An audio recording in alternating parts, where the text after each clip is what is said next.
அனைவருக்கும் துர்காதேவி சரணம் சார்பாக இனிய வணக்கங்கள். நாம இப்ப பார்க்க போற பதிவு என்னன்னு பார்த்தீங்கன்னா, மிகவும் ஒரு முக்கியமான பதிவு. அதுவும் நாளைய தினம் வியாழக்கிழமையோடு வந்திருக்கக்கூடிய பிரதோஷ தினமாக வர இருக்கின்றதுங்க. அதுவும் குருவுக்கு ஒரு முக்கியமான ஒரு அதிபதியாக வர இருக்கின்ற சிவ வழிபாட்டில் நந்தி தேவருக்குரிய மந்திரத்தை நாம இந்த பதிவுல முழுமையாக பார்க்கலாம். வாங்க பதிவை பார்க்கலாம். பதிவுக்குள்ள போறதுக்கு முன்னாடி துர்காதேவி சரணம் சேனலை சப்ஸ்கிரைப் பண்ணாம பாக்குறீங்கன்னா உடனே சப்ஸ்கிரைப் பண்ணிக்கோங்க. வாங்க. ஒருவருடைய வாழ்க்கையில முன்னேற வேண்டும் என்றால் குருவின் ஆசீர்வாதம் என்பது நமக்கு பரிபூரணமாக கிடைக்கணும் இல்லையா? குருவினுடைய சரியான வழிநடத்தல் இருந்தால் மட்டுமே தான் நம்ம வாழ்க்கையில சீக்கிரம் நம்ம ஜெயித்து வரலாங்க.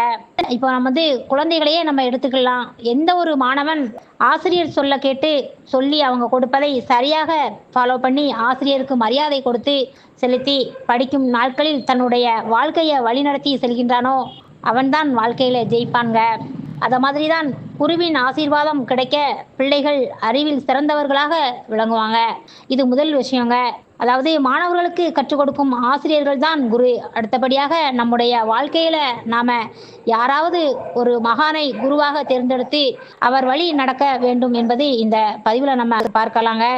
யாராவது ஒரு குருவின் பாதங்களை நாம சரணடைந்தால் மட்டும்தான் இறைவனது பாதங்களை சரணடைய நமக்கு வாய்ப்புகள் கிடைக்கும் என்பது நமக்கு முன்னோருடைய கூற்றாகவே இருக்கின்றது இல்லையா? உதாரணத்திற்கு நம்ம அருணகிரிநாதரையே நம்ம எடுத்துக்கொள்வோமே. அதாவது குருவாய் வருவாய் அருள்வாய் குகனே என்று முருகபெருமானையே அவர் ஒரு குருவாக தேர்ந்தெடுத்து வழிபாடு செய்துள்ளார். அதுபோலதான் நாம குரு அருள் ஒரு மனிதனுக்கு நிறைவாக கிடைத்துவிட்டால் அவனுடைய வாழ்க்கை என்பது சீராகும் என்பது ஒரு குறிப்பிடத்தக்க ஒரு விஷயம் என்று சொல்லலாம். குரு அருள் நமக்கு கிடைக்க வேண்டும் என்றால் நமக்கு வியாழக்கிழமை குரு பகவானின் வழிபாடை நாம செய்வது ரொம்ப ரொம்ப அவசியங்க. நாளைய தினம் 10/4/2025 ஆண்டுக்கான வியாழக்கிழமை பிரதோஷ நாளும் சேர்ந்து வந்திருக்கின்றது. இந்த நாளில் நாம சிவன் கோயிலில் இருக்கும் தட்சணாமூர்த்திக்கு விளக்கு போட்டு வழிபாடு செய்தால் குரு அருள் நமக்கு பரிபூரணமாக கிடைக்கும். தட்சணாமூர்த்தியின் அருளை நாம பெறும்போது நம்முடைய ஜாதக கட்டத்தில் இருக்கும் குருவால் இருக்கக்கூடிய தோஷங்கள் எல்லாமே முழுவதுமாக நீங்குங்க. நாளைய தினம் படிக்கும் மாணவர்கள் கட்டாயமாக பிரதோஷ நேரத்துல குரு பகவானை வழிபாடு செய்வது ரொம்பவும் அவசியங்க. அப்படி குரு பகவானுக்கு நாளைய தினம் 4:30 மணி முதல் 6 மணி வரையிலான இந்த இடைப்பட்ட காலத்துல கொண்டக்கடலை மாலைய தட்சணாமூர்த்திக்கு செலுத்தி வேண்டிக் கொண்டால் நல்லதே நடக்கும்.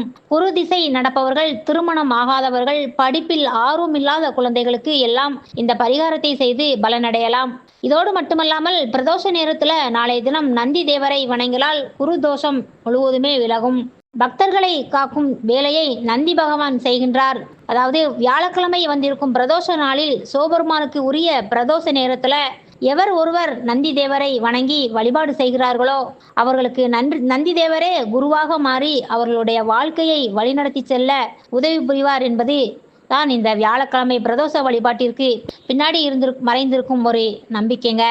நாளைய தினம் பிரதோஷ நேரத்துல சிவன் கோவிலில் போய் நீங்க அமர்ந்து நந்தி தேவரை வணங்கி நாம இந்த பதிவுல சொல்லக்கூடிய இந்த மந்திரத்தை 27 முறை நீங்க சொல்லுங்க. உங்கள் வாழ்வு நிச்சயமாக வளம் பெறும், சந்தேகமே இல்லைங்க.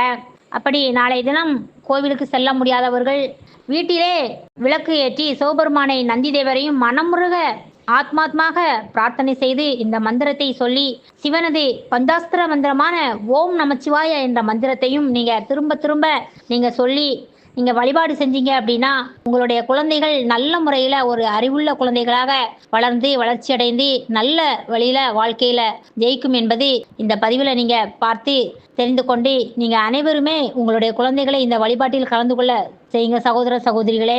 நண்பர்களே, இந்த பதிவை பார்த்துட்டு இருக்கும் அனைவருமே கீழே இருக்கும் கமெண்ட் பாக்ஸில் சிவ மந்திரமான ஓம் நமச்சிவாயா என்ற மந்திரத்தை பதிவிடுங்க. அப்படியே நம்ம வீடியோக்கு ஒரு லைக் பண்ணி சப்ஸ்கிரைப் பண்ணிக்கோங்க. தேங்க்ஸ் ஃபார் வாட்சிங். நன்றி.